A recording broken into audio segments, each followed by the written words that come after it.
Bonsoir et bienvenue au Club des explorateurs de l'imaginaire ludique. C'est en 1999 que sort la première édition de Seven Seas, publiée par Alderac Entertainment Group. Créé par le prolifique auteur John Wick, Seven Seas a pour concept Swashbuckling and Sorcery, c'est-à-dire un mélange d'aventures de cap et d'épée et de sorcellerie.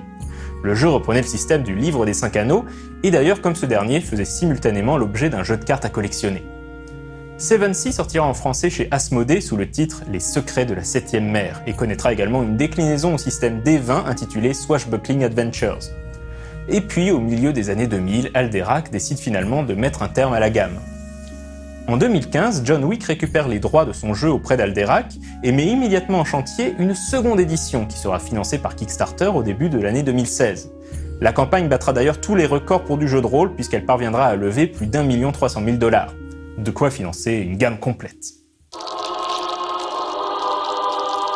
Seven Seas se déroule dans le monde fantastique de Théa, dont les peuples et nations rappellent étrangement ceux de l'Europe du XVIIe siècle. C'est ainsi qu'Avalon et l'Angleterre. C'est une nation formée par l'alliance entre 3 îles qui sont autant de royaumes, Avalon, les Marches des Highlands et Inismore. La reine Hélène règne d'une poigne de fer, légitimée par la découverte du Saint Graal. Mais même elle ne contrôle pas les Chis, les peuples légendaires qui se mêlent parfois aux humains. Le royaume de Castille est basé sur l'Espagne. Dirigé par un enfant roi, le pays est en réalité aux mains de ses conseillers qui gouvernent à sa place. L'Inquisition est également très puissante, traquant ceux qui pratiquent la magie ou la science. Son plus grand rival politique et territorial est Montaigne, l'équivalent de la France. C'est une nation hédoniste qui est fière de sa culture, notamment magique, et qui défie ouvertement l'Église des prophètes. Son monarque absolu est l'empereur Léon-Alexandre XIV, mais ses excès et caprices alimentent les flammes de la révolte au sein du petit peuple. Eisen correspond au Saint-Empire germanique, une nation très religieuse, opposée à l'utilisation de la magie et à la grande puissance militaire. Toutefois, la récente guerre de la Croix, opposant la religion vaticine à la religion objectionniste, a causé de profondes dissensions au sein de la population. Pire encore, le sang versé a réveillé des créatures maléfiques et des monstres que l'on pensait n'être que des légendes qui rôdent désormais dans les montagnes et les forêts. Les autres nations de Théa incluent la vaste et froide nation d'Usura, une pseudo-Russie, les îles scandinaves de Vestenman-Navenyar, Vodacce, une terre de beauté et d'intrigue basée sur l'Italie de la Renaissance avec ses cités lacustres et ses princes marchands, ou encore la communauté sarmatienne, une confédération de petits pays et duchés d'inspiration slave qui n'existait pas dans la première édition du jeu. Les terres de Théa sont entourées de 6 mers, mais des légendes tenaces parlent de l'existence d'une 7e mer, mystérieuse, voire même surnaturelle, où soleil et lune cohabiteraient dans le ciel, où les constellations seraient inversées et qui serait une porte vers des contrées étranges, peut-être même d'autres mondes. Les personnages de Seven Seas sont des héros qui vivront des aventures extraordinaires dignes des plus grands récits de cap et d'épée. Ils seront pour le monde de Théa les équivalents de Milady de Winter, d'Hélène Marley, d'Armand Rénal de Maupertuis, en moins poilu, de Jack Sparrow de la Rose écarlate ou de Cartouche.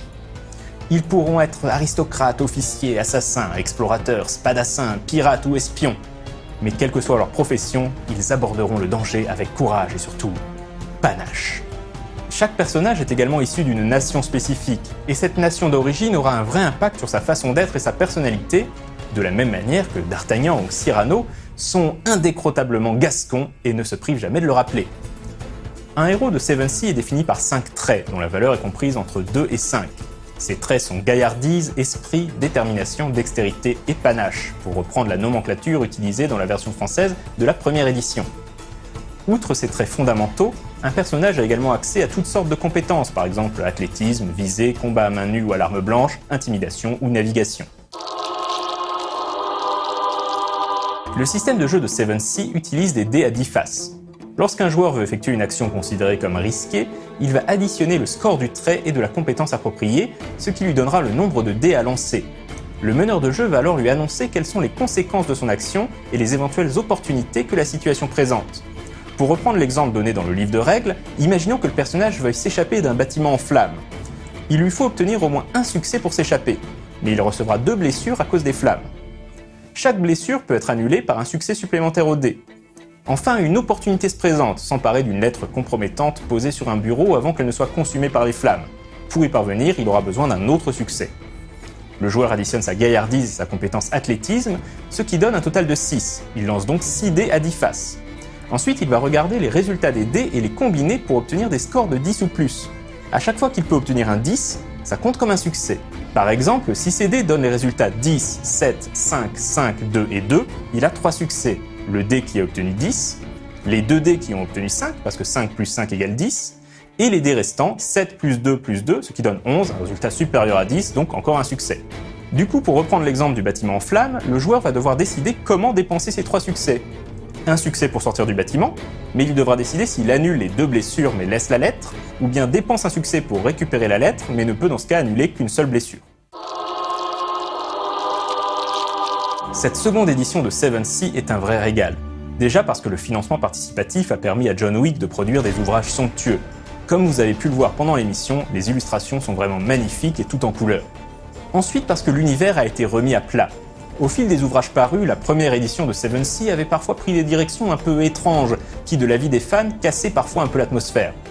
7th Second Edition revient aux fondamentaux mais enrichit le monde avec de nouvelles nations et de nouvelles idées.